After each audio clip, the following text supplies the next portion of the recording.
Assalamualaikum warahmatullahi wabarakatuh. Kami dari kelompok 8 dengan nama anggota Abitria Fatmaning Dias dengan NIM 2101421026, Nela Nafisa 2101421025, Ija Safira Amalia 2101421031. Kami di sini ingin membahas mengenai apakah itu tata bahasa kasus. Di sini saya akan mempresentasikan mengenai konsep dari tata bahasa kasus menurut Charles J. Fillmore pada tahun 1968. Seperti yang terlihat dalam gambar di atas, tata bahasa kasus menurut Charles J. Fillmore pada tahun 1968 memiliki konsep, yaitu dalam menganalisis sebuah kalimat dibagi menjadi dua bagian. Yang pertama, modalitas, yang kedua, preposisi. Kemudian, di dalam modalitas pun turut dibagi menjadi 4 bagian yang terdiri dari negasi, kala, aspek, dan adverbia. Namun, pada kenyataannya, tak hanya modalitas yang dibagi menjadi beberapa bagian. Ternyata preposisi pula dibagi menjadi 4 bagian yang terdiri atas verba, kasus 1, kasus 2, dan kasus 3. Yang dimaksud dengan kasus dalam teori tata bahasa kasus adalah hubungan antara verba dengan nomina. Verba tersebut sama dengan predikat, sedangkan nomina sama dengan argumen dalam teori semantik generatif. Hanya saja dalam teori bahasa kasus diberi label kasus. Berikut ini merupakan contoh dari konsep tata bahasa kasus. Perhatikan bagian tersebut. Misalnya dalam kalimat bahasa Inggris, John opened the door with the key. Argumen 1, John berkasus sebagai pelaku. Argumen 2, door berkasus sebagai tujuan. Dan argumen 3, key berkasus sebagai alat. Sebelumnya, perkenalkan saya Iza Safira Amalia dengan NIM 2101421031 akan melanjutkan materi yang dibahas oleh Abitria Fatmaning Dias. Di sini saya akan membahas tentang jenis-jenis tata bahasa kasus. Ada 10 jenis tata bahasa kasus, diantaranya 1. Kasus agentif. Kasus agentif adalah kasus yang secara khusus ditunjukkan bagi makhluk hidup yang bernyawa yang merasakan hasutan tindakan yang diperkenalkan oleh verba. Dalam tarigan Fillmore tahun 1968 halaman 24. Kasus agentif mendapat pemarkah hidup yang merupakan pelaku suatu kegiatan atau yang memprakarsai tindakan verba. Seperti dalam kalimat Marta memangkas bunga mawar. Kata Marta melakukan perbuatan memangkas atau memprakarsai tindakan memangkas bunga mawar. Yang kedua, kasus experience. Kasus yang mengalami berbeda dengan kasus pelaku, walaupun verba yang di dalam predikat adalah verba yang sama. Bandingkan kalimat Budi mendengar suara aneh berbeda dengan kasus Budi mendengar radio. Kata Budi yang pertama mempunyai kasus yang mengalami, sedangkan yang kedua mempunyai kasus pelaku mendengar radio. Untuk membedakan pelaku dan predikat dapat digunakan masing-masing pertanyaan. Apa yang dilakukan pelaku dan apa yang terjadi pada predikat? Yang ketiga, kasus instrumen.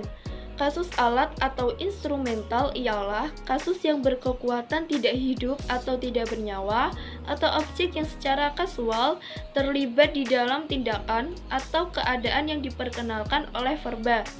Dalam tarigan Fillmore tahun 1968 halaman 24. Kasus instrumen mempunyai ciri yang tidak bernyawa secara kasual merupakan penyebab suatu tindakan atau keadaan yang diekspresikan oleh verba. Kasus ini diberi pemarkah dengan preposisi with dalam bahasa Inggris. Ini bukan berarti bahwa setiap frasa benda yang didahului oleh preposisi with adalah alat.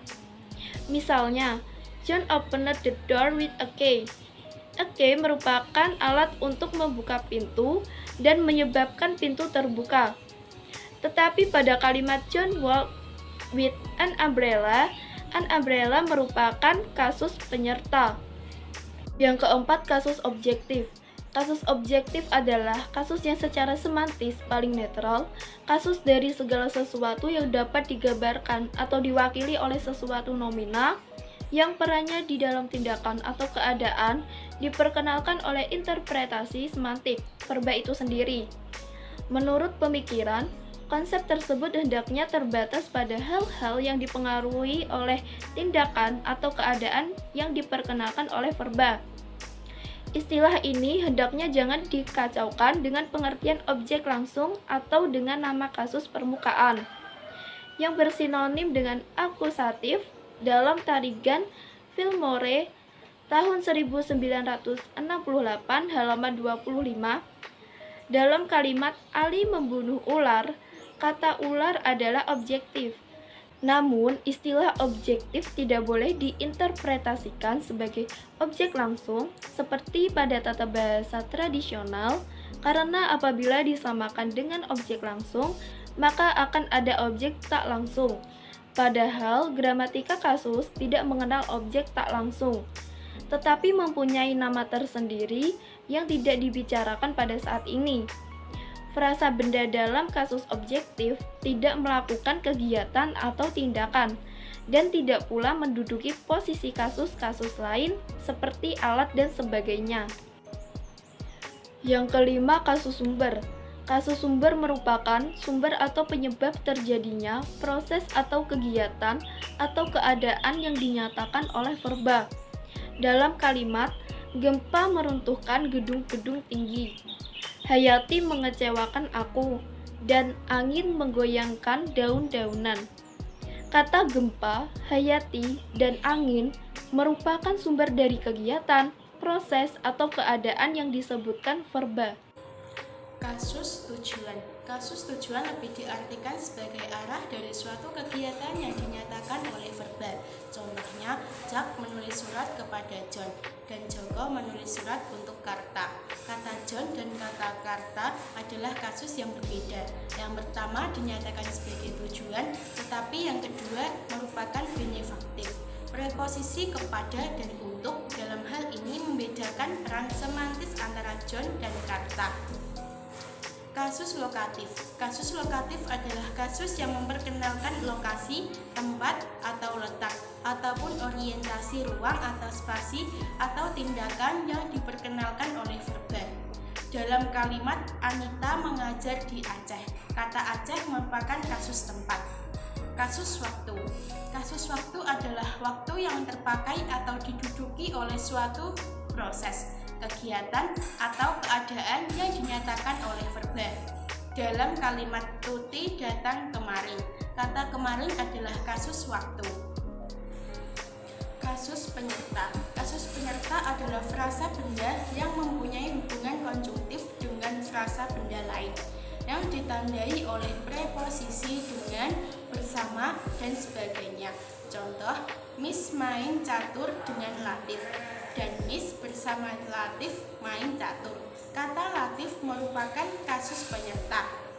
Kasus benefaktif. Kasus benefaktif merupakan ciri hidup. Kasus yang ditujukan bagi makhluk hidup yang bernyawa yang memperoleh keuntungan dari tindakan yang diberikan oleh verba. Dalam bahasa Inggris, kasus ini dinyatakan dengan preposisi for. Dalam kalimat Jack open the door for Paul, kata Paul menunjukkan kasus benefaktif. Kasus benefaktif adalah nomina atau frasa nomina yang mengacu kepada orang atau binatang yang memperoleh keuntungan atau dimaksudkan untuk memperoleh keuntungan dari tindakan verba. Dalam bahasa Indonesia, ibu memberikan kepada adik.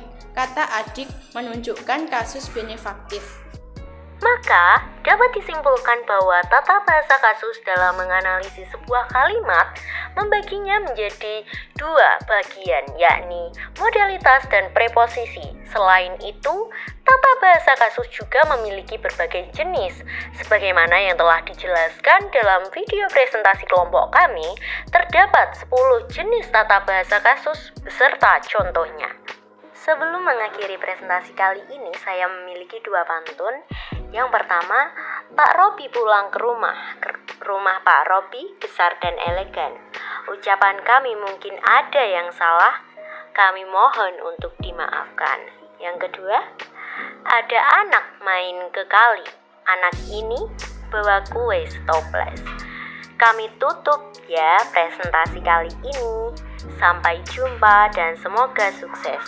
Wabillahi taufiq wal hidayah. Wassalamualaikum warahmatullahi wabarakatuh.